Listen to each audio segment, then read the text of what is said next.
नमस्कार श्रोते हो, मैं डॉक्टर सपना आप सबके सामने हाजिर हूँ एक इंटरेस्टिंग बात लेके। ठीक है, सर्वप्रथम मैं महाअवतार बाबा जी को प्रणाम वंदन करती हूँ। उनके शिष्य लहरी महाशय को वंदन करके उनके एनर्जी से कनेक्ट होंगे। उनके शिष्य युक्तेश्वर जी को कनेक्ट होंगे। उनके शिष्य परमहंस योगानंद जी को कनेक्ट होंगे और आज का स्वाध्याय स्टार्ट करेंगे। लाइफ आफ्टर डेथ, मरने के बाद हम लोग कहाँ जाते हैं, क्या करते हैं? ये क्वेश्चन सभी को भिड़ता है। सभी को लगता है कि मैं मर गया तो मरने की भीति, मृत्यु का डर, मृत्यु का भय, अतृप्त इच्छाएं, ये सब हमारे साथ रहती है। और मृत्यु का नाम सुनते ही एक प्रकार से पेट के अंदर अलग सा ही डर पैदा हो जाता है। मगर हमारे वेदों के अंदर तो बताया गया है कि मृत्यु ही हमारा एंड नहीं है। There is a no stop. मृत्यु ही हमारे जर्नी का शुरुआत है। हम तो आत्मा है, हम लोग अलग अलग बॉडी धारण करने वाले हैं। आज ये करें, मरने के बाद दूसरा करेंगे। सब कुछ पता है हमको, सुना है, यानी पता है हमको, ये सब कुछ सुना है। मरने के बाद हम लोग यहाँ जाते हैं, वहां जाते हैं, फिर नया बॉडी लेके आते हैं। बारडोस के बारे में सुना है, मगर ये सब हम लोगों ने पुस्तक के अंदर से लिखे से पढ़ा है। बाइबल के अंदर भी है, वेदों के अंदर भी है, अलग अलग ग्रंथों के अंदर भी है, इवन सांख्य दर्शन के अंदर भी, उपनिषद के अंदर भी है। मगर अगर कोई ऐसा व्यक्ति है जो मरने के बाद गया है ऊपर और फिर नीचे आके इंफॉर्मेशन बता रहा है, तो कैसे रहेगा? तो हमको और भी अच्छा लगेगा, नहीं? तो वैसे ही इस पुस्तक के अंदर अध्याय 43 के अंदर परमहंस योगानंद जी के गुरु युक्तेश्वर गिरी मरने के बाद उनको नीचे आके बताते हैं कि ऊपर का जगत कैसा है, पृथ्वी लोक का नहीं, तो ऊपर का जगत कैसा है। तो यहाँ पे मेरे हिसाब से जो 7 बताए हैं स्वर्ग लोक, उसमें से नंबर 1 रहता है सबसे नीचे वाला भूलोक, यानी हम लोग पृथ्वी पे हम लोग जो बातें करें एक दूसरे को, वो भूलोक। उसके ऊपर रहता है भूवर लोक। भूवर लोक के अंदर सूक्ष्म लोक रहते हैं, ठीक है, तो सूक्ष्म लोक के अंदर रहते हैं। उसके ऊपर रहता है स्वर लोक। स्वर लोक के अंदर कारण शरीर रहता है। उसके अंदर रहता है महाद्वार। महाद्वार में पूरा विलीनीकरण, यानी आत्मा का परमात्मा में विलीनीकरण हो जाता है। ये तीनों के अंदर थोड़े से भावनाएं रहते हैं, अभिव्यक्त रूप में रहते हैं, मगर महाद्वार के अंदर आने के बाद परमात्मा में लीन हो जाता है आत्मा। उसके बाद वो हो जाता है जनलोक में, ईश्वर पुत्र बोलते हैं उसको।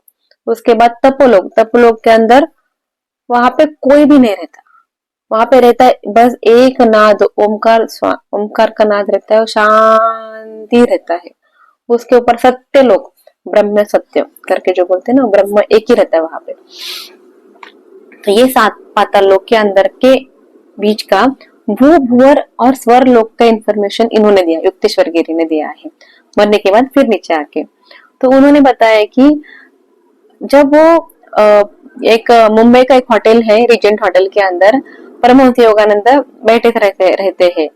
कुछ दिन पहले उनको श्री कृष्ण दूर से दिखाई देता है, तो उनको लगता है कुछ तो अच्छा होने वाला है। श्री कृष्ण खुद आके उनको ऐसा हाथ फैलाते दिखाई देता है।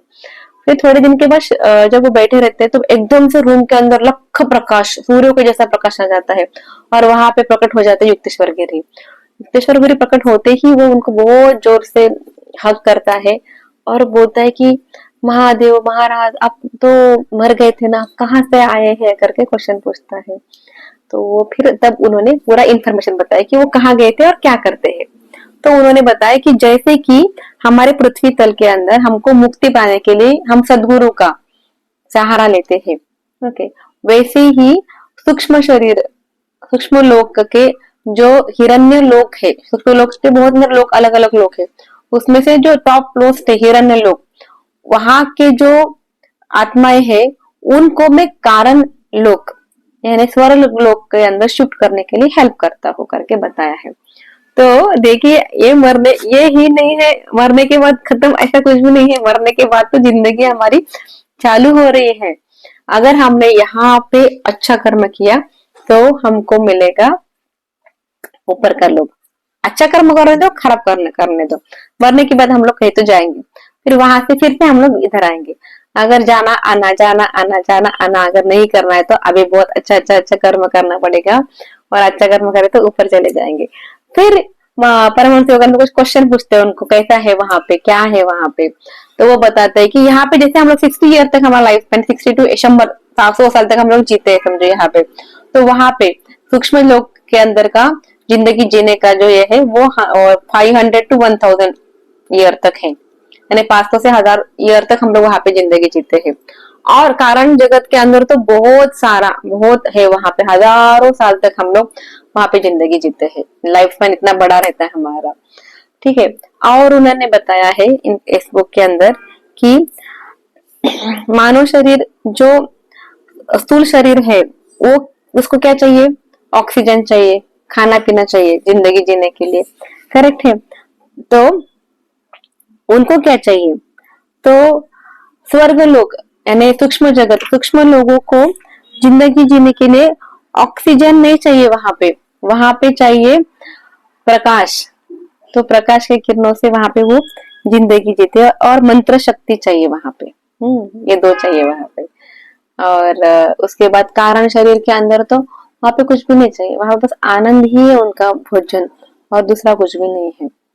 तो सूक्ष्म जगत के अंदर भी अलग अलग सूक्ष्म लोक है, जैसे पृथ्वी के अंदर अलग अलग है ना जगह है अपने पास। तो सूक्ष्म जगत के अंदर भी साधारण सूक्ष्म जगत, अच्छा सूक्ष्म जगत और अच्छा, और हिरण्यलोक में एकदम टॉप मोस्ट का, वहां सबसे अच्छा रहता है, वो लोग ऊपर शिफ्ट होते हैं कारण जगत के अंदर। मगर सूक्ष्म जगत इतना सुंदर है, इतना अच्छा है कि लोग उधर ही मंत्रमुग्ध होके उधर ही रहते हैं। फिर कुछ अपने इच्छा पूर्ति अगर नहीं हो गई तो फिर आते हैं पृथ्वी के अंदर स्थूल शरीर लेके, और अपनी इच्छा पूर्ति करते हैं और फिर जाते हैं सूक्ष्म जगत में मरने के बाद। तो ये घटना इतना बताया इन्होंने। नेक्स्ट उन्होंने क्या बताया है कि अभी भी हम लोग जो पृथ्वी के अंदर रहते हैं, तब हम लोग जब ध्यान में जाते हैं, देखो गहन ध्यान में जाते हैं, और बॉडी के अंदर हमारे वाइब्रेशन चालू हो जाते हैं। ओके, षड चक्र जागृति होती है, कुंडली जागरण होती है, वो सूक्ष्म जगत तक हम लोग जाते हैं। सविकल्प समाधि सूक्ष्म जगत तक जाते हैं। जब निर्विकल्प समाधि आती है ना, जब हमको सुख दुख इच्छा अनिच्छा इसके अंदर कुछ भी द्वंद्व हमारा खत्म हो जाता है, निर्विकल्प समाधि जाती है, तब हम लोग कारण जगत का अनुभव कर सकते हैं। ये इस बारे के अंदर थोड़ा सा उल्लेख बताया है। शास्त्र में हमने पढ़ा ही था कि ईश्वर ने मानव आत्मा को एक बाद एक 3 शरीर दिए हैं। सूक्ष्म शरीर जो मनुष्य की मानसिक और भावनात्मक प्रकृति को स्थान है, दैट इज द सूक्ष्म स्थूल पंचभौतिक शरीर। ओके, पृथ्वी पर मनुष्य अपनी देह इंद्रियों से युक्त रहता है, हम लोग है ना, हमारे पास बॉडी है, सब कुछ देह इंद्रिय है। सूक्ष्म जगत के लोग आपका काम अपनी चेतना, सूक्ष्म जगत का बता रही हूँ आपने, वो लोग अपनी काम चेतना भावनाओं और प्राण शक्ति से बने शरीर से चलाते हैं। अपना जो काम करने का, यहाँ पे हम लोग हाथ पैर यूज करते हैं, पंच भौतिक शरीर यूज करते हैं। सूक्ष्म जगत में भी हमारा जैसे शरीर रहता है, मगर वहां पे पंच महाभूत नहीं रहते, चेतना भावनाएं और प्राण शक्ति से चलता है। कारण शरीरधारी जीव भाव से बने आनंदमय कारण जगत में रहते, वहां पे बस आनंद ही रहता है। सूक्ष्म जगत में ये बताया गया है कि उनको यहाँ से वहां कहीं जाने का है ना, तो बस वो सोचते हैं, सोचने के बाद हम लोग सोचने के बाद वहां पे एक मशीन आते है, वहां से शायद हम लोग पुष्पक विमान भी बोल सकते हैं, ऐसे यहाँ से वहां जा जाते हैं। और वहां पे लाइटिंग रहते है, युद्ध भी करना है ना, तो वो लाइट से युद्ध, दिव्य शक्ति से युद्ध करते हैं बोलते हैं वो, ठीक है, प्रकाशों से युद्ध करते हैं ऐसा, और मंत्रों से युद्ध करते हैं। इवन एक छोटा सा इंफॉर्मेशन में दिया है उन्होंने कि एक बार क्या होता है, एक दानव एक देवता को मारने जाता है सूक्ष्म शरीर के अंदर मंत्र उच्चार करके, मगर वो मंत्र उच्चार उल्टा करता है तो वह खुद ही मर जाता है। यानी मंत्र को इतनी पावर है, वहां पे शस्त्रास्त्र नहीं रहते, वहां पे प्रकाश और मंत्र से ही वो लोग युद्ध भी करते हैं। और खाने के लिए पीने के लिए तो प्रकाश ही रहता है, वहां प्रकाश की झरनों से ही खाना खाते हैं, वो खाना पीना करते हैं। इवन जो पंचेंद्रिय रहते हैं ना हमारे, ऐसा ये कान नाक ऐसा जो भी है, वो से वही काम नहीं करते। यानी आंखों से बस देखने का नहीं रहता, आंखों से पानी भी पी सकते हैं, आंखों से हम लोग सूंघ भी सकते हैं, आंखों से हम लोग सुन भी सकते हैं, कानों से हम लोग स्पर्श भी कर सकते हैं, कानों से हम लोग गा भी सकते हैं। इस तरह जो इंद्रिय एक ही काम नहीं करता, बहुत सारे काम करते हैं। और नेत्र जो रहते हैं सूक्ष्म शरीर के अंदर, वहां पे दो नेत्र नहीं, तीन नेत्र रहते हैं। दो नेत्र अधोनिमित यानी हाफ क्लोज रहते हैं, और बीच का जो रहता है ना वो नेत्र ओपन रहता है करके कहा है। और वहां पे हमारा शरीर कैसे, शरीर तो वैसे रहता है मगर पंचमहाभूत नहीं रहते हैं। तो वो कैसे, तरुण अवस्था में जैसे हम लोग सुंदर दिखते हैं ना, वैसे हम लोग हमको जो शरीर चाहिए वैसे हम लोग दिखते हैं वहां पे, सुंदर, अच्छे, बहुत ही क्यूट, बहुत ही सतेज रहते हैं, वहाँ तेजमय रहता है वहां पे हमारा शरीर। और और एक बताया उन्होंने कि जैसे यहाँ पे हम लोग कुछ फंक्शन है तो क्या करते हैं, अच्छा ड्रेस वगैरह कॉस्ट्यूम पहन के जाते हैं ना, वैसे वहां पे अगर कुछ फंक्शन है ना, तो वो उनको जैसा चाहिए वैसे बस सोचते ही उस रूप में आ जाते हैं वो लोग। तो कभी कभी मछली वनस्पति भी थोड़ी देर के लिए सूक्ष्म शरीर के अंदर, मछली वनस्पति भी थोड़ी देर के लिए मानव शरीर धारण करते हैं, थोड़ी देर के लिए, फिर वो गायब हो जाते हैं। इस तरह से बताया है। सब कुछ इच्छा मात्र से होता है, इनडायरेक्टली इतना है कि सब कुछ इच्छा मात्र से होता है वहां पे। यहाँ पे जैसे बहुत सारा बारिश होता है, कभी धूप आता है, बहुत पोल्यूशन है, पॉपुलेशन है, सब कुछ है, गंदगी है, वैसे गंदगी पॉपुलेशन कुछ भी नहीं रहती वहां पे, बहुत सुंदर वातावरण रहता है, बहुत ही वसंत के जैसा समशीतोष्ण जलवायु रहती है वहां पे, सुंदर स्वच्छ शुद्ध सुव्यवस्थित का वहां पे बहुत रहती है, परिया रहता है, परिया, मछलियां असंख्य रहती है वहां पे। ओके, भूत प्रेत भी बताया उन्होंने, बौने भूत प्रेत उपदेवता भी रहते हैं, मगर उनका अलग अलग सूक्ष्म अलग स्वलोक रहता है, हर एक का लोग अलग अलग डिपेंडिंग अपॉन द कैटेगरी। यहाँ पे हम लोग गरीब श्रीमंत ऐसे लोग रहते हैं ना, वहां पे ऐसे कैटेगरी है, आध्यात्मिक प्रगति इसका कितना है, इसका इतना, इसका इतना, इस तरह से उनका अलग अलग कैटेगरी। सबसे अच्छा जो कैटेगरी है ना उसके अंदर हिरण्य लोग होते हैं। हिरण्य लोक में से क्या होता है, फिर सूक्ष्म शरीर से वो कारण शरीर में जाते हैं, उसमें हेल्प करने के लिए ये हमारे युक्तेश्वर गिरी काम करते हैं। लोग नॉर्मली सूक्ष्म शरीर के लोग जो है ना उधर ही खुश हो जाते हैं, जैसे अभी हम लोग यहाँ पे खुश है, मरने को किसी को भी इच्छा नहीं, सब लोग बोलते हैं कि नहीं नहीं मैं जो है मुझे और कमाना है, और इसमें रहना है, मुझे अच्छा स्टैंडर्ड लाइफ जीना है, इधर ही खुश देखते हैं। बस सूक्ष्म शरीर के लोग भी क्या लगता है उनको वही सत्य लगता है, वो वहां पे रहते हैं, मगर वो भी असत्य है, ये भी असत्य है, वो भी असत्य है, क्योंकि वहां से ऊपर क्या है, कारण शरीर है, वहां पे जाने का है, मगर उनको वो दिमाग में आता ही नहीं है। जैसे अभी हमको ये दिमाग में नहीं आता है कि हमको ये छोड़ के आगे जाना है, आगे बहुत अच्छा है, ये हमको पता नहीं है। वैसे सूक्ष्म शरीर के लोगों को पता नहीं है कि वो अच्छा है, उससे भी ऊपर अच्छा कारण शरीर है, कारण शरीर के अंदर भी लोगों को पता नहीं है वो अच्छा है, कारण शरीर के ऊपर भी है महाद्वार।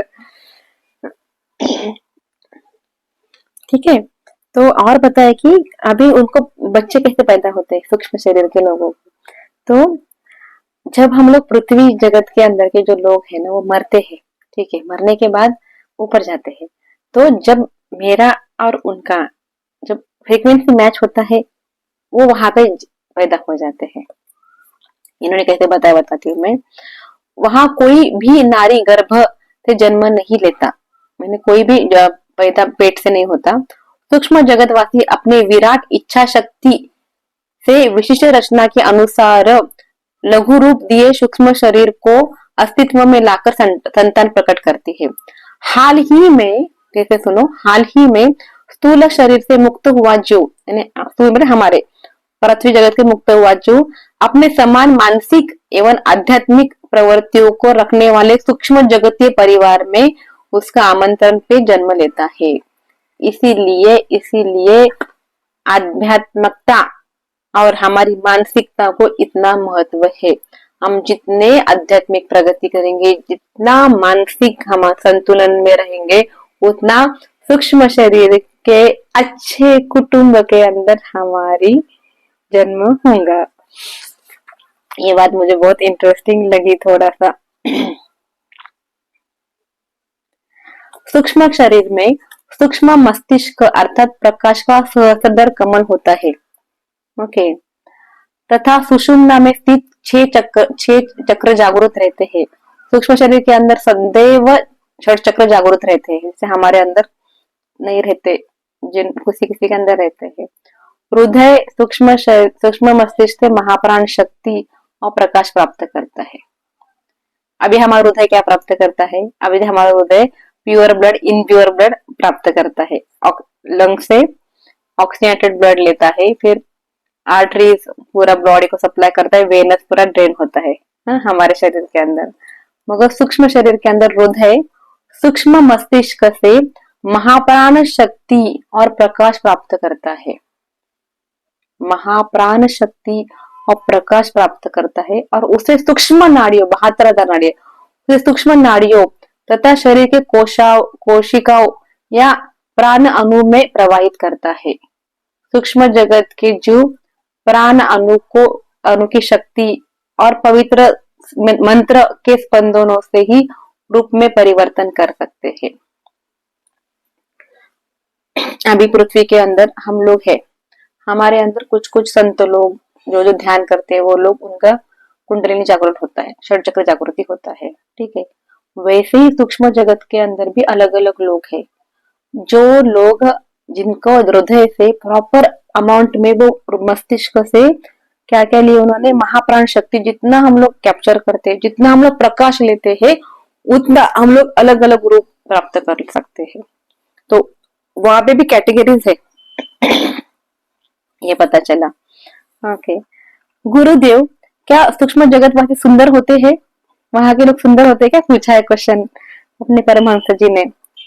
सूक्ष्म जगत में सौंदर्य को एक आध्यात्मिक गुण माना गया है। उन्होंने चेहरा की सुंदरता को सुंदरता नहीं दिया है, उन्होंने आंतरिक सुंदरता को उन्होंने ज्यादा महत्व दिया है। और इच्छा अनुसार नया नया शरीर, सुंदर शरीर वो धारण कर सकते हैं, जैसी इच्छा होगी वैसे वो सुंदर शरीर धारण करते हैं करके बताया गया है। पूर्व जन्म के मित्र भी तब मिलते हैं हमको और हम लोग उनको पहचान देते हैं। पूर्व जन्म के अलग अलग जन्म लिए ना हम लोग इधर पृथ्वी के अंदर, तो कभी कोई माता, कोई पिता रहते हैं, कोई बंधु रहते हैं, पति पत्नी रहते हैं, तो वहां पे सब लोग मिलते हैं। सब लोग मिलने के बाद एक दूसरे को पहचान भी लेते हैं हम लोग वहां पे क्योंकि वहां पे छठी इंद्रिय जागृत हो जाती है, इसलिए हम वहां पे हम लोग सबको पहचानते हैं। हिरण्य लोक में वास करने वाली उन्नत आत्माएं सूक्ष्म जगत में लंबे लंबे दिन और रात अधिकांश समय परमानंद में जागृत रहती है। सूक्ष्म जगत के हिरण्य लोक के अंदर की जो आत्माएं है ना, वो परमानंद में ही रहती है और पृथ्वी तल के अंदर जटिल समस्याओं का निराकरण करने के लिए आती है, आके हमारी हेल्प करती है। जब कभी हिरण्यलोक वासी सोते हैं, तब कभी कभी उन्हें स्वप्नों की तरह सूक्ष्म दर्शनों की अनुभूति भी होती है। सामान्यतः उनके मन उच्चतम निर्विकल्प समाधि के परमानंद की सचित अवस्था में मग्न रहते हैं, यानी वो लोग एकदम परमानंद की अवस्था में मग्न रहते हैं। जैसे अभी हम लोग पृथ्वी लोक के अंदर भी वो अनुभूति हम लोग कर सकते हैं। अभी हमको कुछ भी अनुभूति नहीं हो रहा क्योंकि हम लोग पूरा पंच महाभूत के शरीर के अंदर है। जब हम लोग ध्यान करेंगे, जब हम लोग चक्र जागृति करेंगे, तब हम लोग को सूक्ष्म जगत का अनुभूति होगा। जब हम लोग निर्विकल्प समाधि प्राप्त करेंगे, that time we can be understand the कारण लोक का हमको अनुभूति हो सकता है। वहां पे विचारों का आदान प्रदान, हम लोग बातें कर रहे हैं अभी सब कुछ, तो वहां पे विचारों का आदान प्रदान ओनली एस्ट्रल टेलीपैथी से होता है। ओके, एस्ट्रल ट्रैवलिंग बोलते हैं ना, वो भी सूक्ष्म शरीर के अंदर गए समझो हम लोग, तो एस्ट्रली सब कुछ होता है। सूक्ष्म विचार संक्रमण सूक्ष्म दूरदर्शन द्वारा चलता है। उन्हें ऑक्सीजन से शक्ति ग्रहण करने की आवश्यकता नहीं रहती, उनको ऑक्सीजन की आवश्यकता नहीं रहती, उनको ओनली दिव्य प्रकाश की आवश्यकता रहती। क्या रहती? तो दिव्य प्रकाश, अलग अलग रंग उनको है, उनका सब कुछ। गुरु, वो लोग कुछ खाते पीते क्या नहीं है? क्वेश्चन नेक्स्ट है। तो बताया उन्होंने कि खाने पीने के लिए उनको कुछ ज्यादा जरूरत नहीं रहती है। तेजस्वी किरणें के समान दिखने वाली सब्जियां, तेजस्वी किरणें के समान दिखने वाली सब्जियां सूक्ष्म जगत की भूमियों में बहु प्रमाण में रहती है। सूक्ष्म जगत वाले सब्जियां खाते हैं, वही सब्जियां खाते हैं वो तेजस्वी किरणों वाले, ठीक है।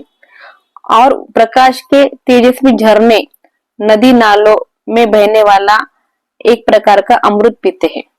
क्या खाते हैं? तो सब्जियां खाते हैं। सब्जियां के अंदर कैसे रहते हैं? वो प्रकाश में सब्जियां तेजस्वी किरणों से युक्त सब्जी खाते हैं। और अमृत पान पीते क्या है? तो प्रकाश तेजस्वी किरण ही पीते हैं। जिस प्रकार पृथ्वी के अंदर टेलीविजन में सब कुछ दिखता है, ठीक है, टेलीविजन की मदद से वातावरण से खींचकर प्रकट की जाती है अदृश्य चित्र। टेलीविजन पे अदृश्य चित्र वातावरण से खींचकर प्रकट की जाते हैं, बाद में वातावरण विसर्जित किए जाते हैं। उसी प्रकार उसी प्रकार वातावरण और पौधों के विचरण करते ईश्वर निर्मित सूक्ष्म परिकल्पना, सूक्ष्म चित्र, सूक्ष्म जगतवासियों की इच्छा मात्र से प्रकट हो जाता है और खुद फिर गायब हो जाता है। यानी क्या बोलती हूँ मैं, जैसे टीवी हम लोग ऑन करते हैं, हमको स्क्रीन पे दिखता है, टीवी बंद कर जाते हैं, स्क्रीन गायब हो जाता है। वैसे सूक्ष्म जगतवासी का कुछ इच्छा करे, उनको समझो, उनको गार्डन में घूमना है, ये करना है, इच्छा करते, बस वो कल्पना करो, सामने गार्डन आ जाता है, गार्डन में जाते, घूमते हैं, करते फिरते, फिर इच्छा करो, गार्डन गायब। क्षण में प्रकट करते, क्षण में गायब हो जाते हैं। तो मुझे ऐसा लगा कि हमारी जो फ्रीक्वेंसी मैच होता है ना, तब हमको ये दिखता है बोलते हैं। तो जैसे कुछ कुछ लोग हिमालय के अंदर जो लोग है ना, वो लोग बोलते देखो मुझे कुछ तो दिखा था वहां पे, और फिर वो गायब हो गया वो दृश्य वहां से। तो शायद वो लोग सूक्ष्म जगतवासी वाले लोगों ने वो प्रकट किया होगा वो, और फिर उसी टाइम में हम लोगों का अंदर ध्यान शायद वो सब बढ़ गई, हमको वो सब कुछ दिखता है और फिर थोड़ी देर के बाद वो गायब हो जाता है। जैसे कि लहड़ी महाशय ये थे ना, लहड़ी महाशय कौन है? युक्तेश्वर गिरी के गुरु थे। लहड़ी महाशय को भी रानीखेत के अंदर एक पूर्ण स्वर्ण महल दिखा था थोड़ी देर के लिए। फिर वो, क्योंकि उनकी इच्छा थी स्वर्ण महल दिखाने था उन्हें, उनको चाहिए था एकदम मैं राजा बनूं, मैं बहुत अच्छा श्रीमंत बनूं, ऐसा वैसा था उनका कुछ। तो उनको सब कुछ बाबा जी ने दिखाया और फिर वो गायब हो गया। तो क्योंकि उनकी फ्रीक्वेंसी मैच होगी, उनको दिखा के उनकी इच्छा पूर्ति करने के लिए उन्होंने किया था। तो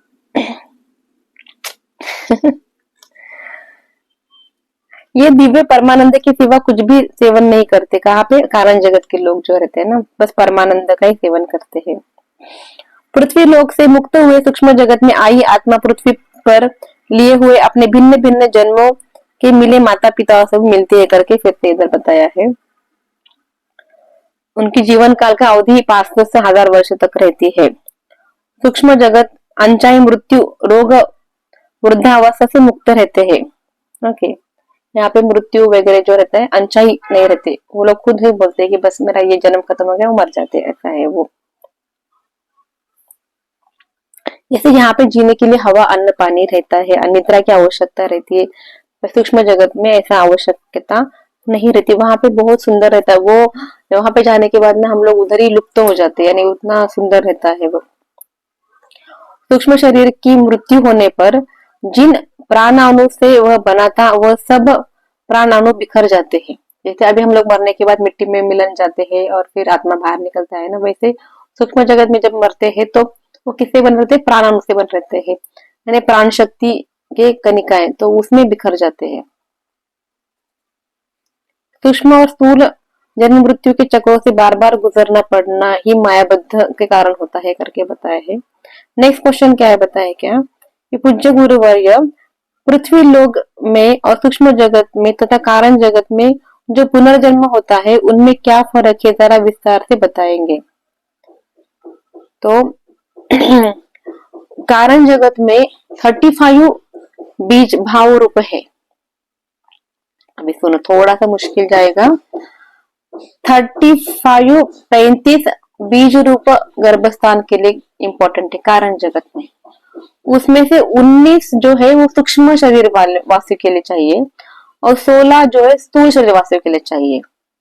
तो 19 और 16 क्या क्या है? तो केवल दर्शन पुस्तक के अंदर मैंने बताया था, जैसे अव्यक्त, महत, अहंकार, पंच ज्ञानेन्द्रिय, पंच कर्मेंद्रिय और पंच प्राण, ये 19 जो है वो स्थूल सूक्ष्म जगत उत्पत्ति होने के लिए चाहिए। फिर पंच महाभूत जो रहता है वो स्थूल शरीर के लिए चाहिए करके बताया है। सूक्ष्म शरीर 16 रासायनिक तत्वों से और बने स्थूल शरीर की मृत्यु के बाद भी जीवित रहता है। स्थूल शरीर का जब मृत्यु होता है ना, तो 16 विकार जो है वो खत्म हो जाते हैं।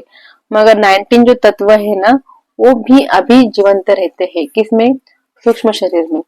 तो सूक्ष्म शरीर में क्या जीवंत रहता है? तो अव्यक्त, महत, अहंकार, पंच ज्ञानेन्द्रिय, पंच कर्मेंद्रिय, पंच प्राण, मन, बुद्धि, ये तब भी जीवित रहता है। इसलिए बोलते हैं कि हम लोग मरने के बाद भी हमारा मन और हमारा बुद्धि हमारे साथ ही जाता है, आत्मा के साथ ही जाता है, संस्कार के अंदर रहता है वो। इसलिए अध्यात्म के ऊपर इसलिए ध्यान देना चाहिए थोड़ा ज्यादा क्योंकि हम सब कुछ ये मन में लेके जाने वाले हैं ना।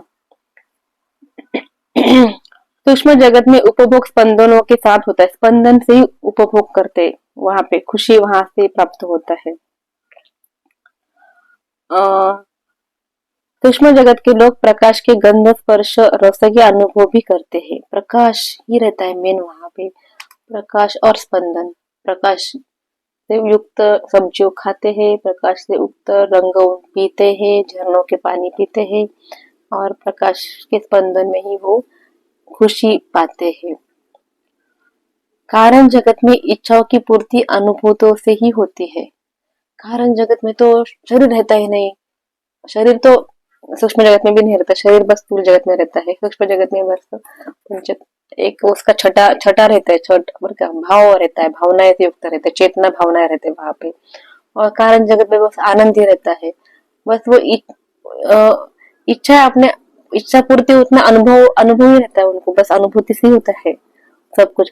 कारण जगत के जीव अपनी इच्छाओं का तत्क्षण मूर्त रूप देकर निशेष कर देती है, कुछ चाहिए तो तुरंत दिखाती है, फिर वो गायब कर जाती है करके बोला है। दिव्य गुरु उच्च एवं गुण कारण जगत पर अधिक प्रकाश डालने का अनुरोध कीजिए। तो कारण शरीर के ऊपर थोड़ा और डिटेल बताओ करके अपने परमहंस से पूछते हैं। तो कारण जगत वर्णनीय के रूप में सूक्ष्म है, बहुत सूक्ष्म है वो, और वो अवर्णनीय, इतना विराट शक्ति की आवश्यकता चाहिए उसको, वो सुनने के लिए हमको विराट शक्ति की आवश्यकता चाहिए। कारण जगत वासियों को यह ज्ञान है, न तो स्थूल जगत मूलतः इलेक्ट्रॉनों यानी विद्युत अणुओं से बना है, न ही सूक्ष्म जगत प्राण अणु से बना है। सूक्ष्म जगत स्थूल जगत जो है वो किससे बना है? तो विद्युत कणों से बना है। सूक्ष्म जगत जो है वो किससे बना है? तो प्राण अणु से बना है, ऐसे लगता है, मगर ये दोनों भी मिथ्या है। ये समझ में आता है कारण जगत में जाने के बाद।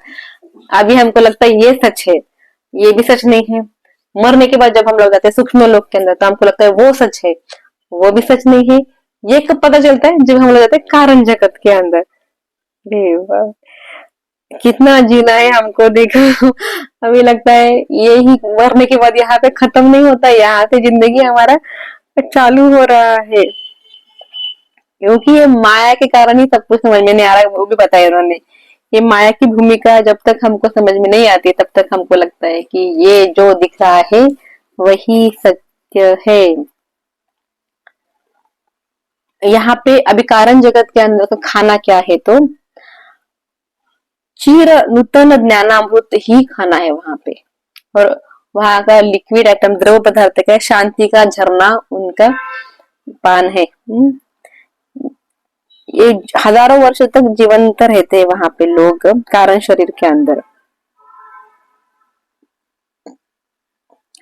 कारण शरीर से जब वो बाहर निकलते हैं, अब कारण शरीर है, कारण शरीर में से भी कुछ इच्छाएं रह गई तो वो सूक्ष्म जगत में आते हैं फिर से, ओके, और वो अपनी इच्छा पूर्ति करते हैं। और कारण शरीर के अंदर भी कुछ लोग बहुत महान आत्मा जो रहते हैं ना, वो धरती पे आकर हमारे प्रॉब्लम भी सॉल्व करते करके भी बताया उन्होंने कभी कभी। मगर कारण शरीर के लोग बाद में कहा भिन्न होते तो ब्रह्म लीन हो जाते हैं। ओके, जब आत्मा 3 शरीरों के कोष से बाहर निकल जाती है, 3 शरीर यानी स्थूल शरीर, सूक्ष्म शरीर, कारण शरीर, तब वह सापेक्षता के नियम से माया से हमेशा के लिए मुक्त हो जाती है। अब माया से मुक्त होती है और अवर्णनीय शाश्वत अस्तित्व को प्राप्त कर लेती है, यानी वो विलीन पर आत्मा परमात्मा के अंदर विलीन होना बोलते हैं। वहां पे ईश्वर पुत्र का स्टार्टिंग होएगा वहां से। अविकसित मनुष्य को 3 शरीरों से बाहर निकालने के लिए पृथ्वी पर और सूक्ष्म जगत तथा कारण जगत में असंख्य जन्म लेने पड़ते हैं। जो अविकसित मनुष्य है, यह अंतिम मुक्ति प्राप्त करने चाहते हैं तो वो बार बार उनको जगत में आना पड़ता है। फिर उन्होंने क्वेश्चन पूछा है, हे पुनरुत्थित आत्मा न, मैं उन कर्मों के विषय में अधिक जानना चाहता हूँ जो जीवों के 3 जगतों में लौट आने पर विवश करते हैं। तो सूक्ष्म जगत में 2 प्रकार के जीव रहते हैं, एक अस्थाई और एक स्थाई। सूक्ष्म जगत में 2 टाइप के रहते हैं, एक अस्थाई और एक स्थाई। और अस्थाई निवासी जो लोग सूक्ष्म जगत से फिर जाते हैं स्थूल जगत में। क्लियर हो रहा? देखो सूक्ष्म जगत तक पता चला ना। सूक्ष्म जगत के लोग भी 2 टाइप के रहते हैं, अस्थाई। अस्थाई यानी कि सूक्ष्म जगत में आते हैं, फिर उनको लगता है कि मेरा स्थूल शरीर में कुछ तो इच्छाएं अपूर्त हो गई थी, then they again come into पृथ्वी लोक के अंदर आते हैं, धरती पे आते जन्म लेते हैं। ये अस्थाई लोग वाले हो गए। और स्थाई या सामान्यवासी को जो रहते हैं ना, स्थाई लोग के अंदर भी अलग अलग डिपार्टमेंट है। वहां पे वो लोग उधर ही जन्म लेते हैं, उधर ही मरते उधर जन्म लेते हैं, ऊपर के ऊपर ही रहते हैं वो लोग। उसके अंदर के वो जो अच्छे लोग हैं ना, वो हिरण्य लोक में जाते हैं, और वो लोग वहां से मर के वो जाते हैं ऊपर कारण शरीर के अंदर। इस तरह से सूक्ष्म जगत का वर्णन है। उसके बाद कारण जगत में कोई जो तभी हमेशा के लिए रहता है जब आंखों को सुखद लगने वाले सूक्ष्म जगत की सुख में उनकी कोई इच्छा नहीं रहती। सेम है, जैसे पृथ्वी के अंदर की इच्छा पूर्ति नहीं हो गई तो सूक्ष्म जगत से फिर पृथ्वी पे आ जाते हैं, स्थूल शरीर में आ जाते हैं। वैसे सूक्ष्म जगत से कारण जगत में लोग जाते हैं कुछ कुछ, मगर अब फिर आते हैं सूक्ष्म जगत में, क्योंकि इतना सुंदर है ना वो भोग की अभी अभिलाषा रहती है उनको। जब तक उनकी इच्छा पूर्ण खत्म नहीं होती तब तक वो कारण से सूक्ष्म में आते रहेंगे करके बताया गया है। जब तक उनकी पूरी इच्छा खत्म नहीं होती तब तक वो आते रहते हैं। ये सभी ढक्कन बताए उन्होंने, सूक्ष्म स्थूल शरीर का ढक्कन ओपन हो गया, आगे सूक्ष्म शरीर के अंदर, सूक्ष्म शरीर में पूर्ति इच्छा पूर्ति हो गई तो फिर वो इधर नहीं आएगा, फिर ऊपर ही रहेगा। फिर ऊपर का एक ढक्कन है वो कारण शरीर के अंदर का। फिर यहाँ पे इतना सुंदर वातावरण है, यहाँ पे ही वो मंत्र मुग्ध हो जाते हैं, यहाँ का पूर्ण आस्वाद लेंगे, पूरा जिंदगी अच्छा जिएंगे, देन वो शिफ्ट होंगे कारण शरीर, कारण शरीर से फिर ऊपर विलीन हो जाते परमात्मा के अंदर। आगे गुरु ने कहा है, पृथ्वी पर जागृत अवस्था में मनुष्य 3 माध्यमों को थोड़ा थोड़ा बोध कर सकता है। अभी हम लोग भी कुछ कुछ बोध कर सकते हैं, कब कब देखेंगे। जब वह शब्द स्पर्श रूप रस गंध इन इंद्रिय सुखों की प्राप्ति का प्रयास करता है तब मनुष्य जड़ शरीर के माध्यम से कार्य करता है। मगर जब कल्पना इच्छा करता है तो सूक्ष्म शरीर के माध्यम से कार्य करता है। जब हम लोग कल्पना करते हैं, इमेजिनेशन पावर बहुत अच्छी रहनी चाहिए। जब तक कि आत्मचिंतन और ध्यान की गहराई में डुबकी लगाता है तब वह कारण शरीर के माध्यम से कार्य करता है। जो मनुष्य बार बार अपनी कारण शरीर संपर्क में आता है तब मन में दिव्य प्रतिभा का विचार प्रकट होता है। इस अर्थ में भौतिकवादी मनुष्य स्फूर्तिवान मनुष्य, प्रभावशाली मनुष्य के रूप में वर्णन किया जाता है। देखो जब हम लोग पंचेंद्रिय से काम करते हैं तो स्थूल शरीर, जब हमारी इच्छा कामनाएं रहते हैं, जब एस्ट्रल ट्रैवलिंग करते हैं, मन से हमारी उड़ान कहाँ तक चली जाती है, वो रहता है सूक्ष्म शरीर बोला है उन्होंने। और जब हम लोग ध्यान अवस्था में जाते हैं और जब डुबकी लगाते हैं उसके अंदर तब हम लोग कारण शरीर, मगर कारण शरीर में भी कैसे है, जब हम लोग पूरा शांत आते रहता तब रहता है, कारण शरीर तुरंत नहीं मिलता हमको। जब फिर से मैं क्लियर करना चाहती हूँ, ध्यान अवस्था के अंदर भी स्टार्टिंग की अवस्था में जो है ना वो हमारा सूक्ष्म जगत ही है, मगर एस्ट्रल ट्रैवलिंग वगैरह सूक्ष्म जगत है। मगर जब हम लोग निशब्द हो जाते हैं, एकदम स्टॉप हो जाता है, वो है कारण शरीर। सविकल्प समाधि में थोड़ी देर के लिए हमको कारण शरीर मिलता है, मगर निर्विकल्प समाधि के टाइम में तो हमको वो उधर के लोग भी मिलते हैं, दिखते हैं, उनसे भी हम लोग बातें कर सकते हैं करके बताया गया है। ऐसा इस तरह से सब देखा गया तो ऐसा लग रहा है जीवन ही स्वप्न है और मृत्यु ही सच है। ये बातें मुझे ऐसा लग रही है। फिर उन्होंने बोला है कि स्वप्न और सत्य के बीच के भेद को समझो, योगानंद, सत्य और स्वप्न के बीच के भेद को समझो। ईश्वर के स्वप्न में ही रचित सूक्ष्म शरीरधारी आत्माओं को, अन्य लोगों को मेरे पुनरुत्थान की कहानी बताओ। पृथ्वी जगत के लोगों को मेरी कहानी बताओ, वो खुद बोलते हैं। और संसार के दुखग्रस्त, मृत्यु भय से पीड़ित स्वप्न दृष्टाओं के हृदय में मेरी आशा का संचार करो। इस तरह से तुम मेरे बारे में सभी को बताओ, मार्गदर्शन दो और सत्य क्या है उससे उनको उनका ये पर्दा खोलो। जब जब जब भी तुम निर्विकल्प समाधि के द्वार से प्रवेश कर मुझे पुकारोगे, तब आज की तरह मैं फिर से रक्त मांस के शरीर में तुम्हारे पास आऊंगा, ऐसा उन्होंने कहा है। एक जो कोई भी निर्विकल्प समाधि में यह जान लेगा कि तुम्हारी यह पृथ्वी ईश्वर का एक स्वप्न मात्र है, वह ईश्वर के इसमें इससे भी सूक्ष्म स्वप्न के निर्मित हिरण्य लोक में आ सकता है और वहां पूरी तरह पृथ्वी लोक में मेरे शरीर के समान शरीर में मुझे पुनरुत्थित देख सकता है। योगानंद सबसे कह दो, यानी इसका मतलब ये रहता है कि जब जब हम लोग निर्विकल्प समाधि तक पहुंच जाएंगे, तब तक हम लोगों को ऐसे लोगों का दर्शन होगा। फिर और उन्होंने देखो मरने के बाद भी बस इच्छा मात्र प्रकट करके रक्त मांस का शरीर प्रकट किया उनका, क्योंकि वो उनको टच भी कर रहे थे। फिर क्या हो गया, उनका पूरा बातें खत्म हो गया और बोले अब तो तुम मैं मरने का दुख मत करो, क्योंकि मरने के बाद भी तुम एक दिन तुम भी मेरे पास ही यहाँ पे हम लोग मिलेंगे करके बोलते हैं। इस तरह से फिर वो एकदम से उसके उनके हक के अंदर ही फिर गायब हो जाते हैं ऑटोमेटिकली। तो ये कहानी जो है वो परमहंस योगानंद हमको बताते हैं।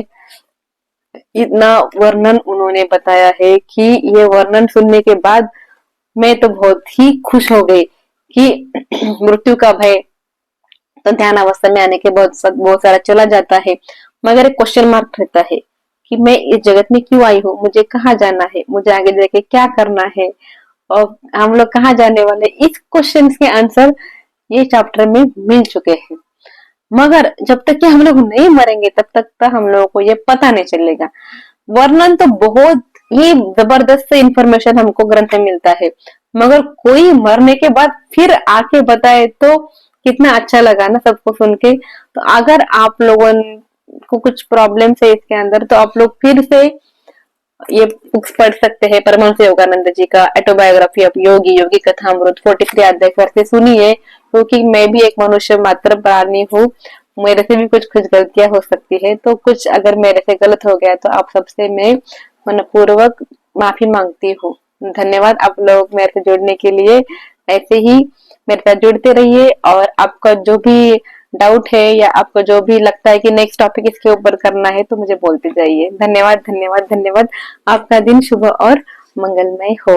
और इतना याद रखना है कि ये हमारा जन्म आखिरी नहीं है, हमको इससे आगे भी जाना है। इसके लिए हमको आध्यात्मिक प्रगति और मानसिक उन्नति के दोनों के तरफ ज्यादा ध्यान देना है, न कि द्रव्य संग्रह, शॉपिंग और हमारे बॉडी का सुंदरता दिखना, उसी की तरफ ज्यादा ध्यान नहीं देना है। तो हमारा आध्यात्मिक प्रगति, mental growth is very very very very important for the next journey after death. Thank you very much.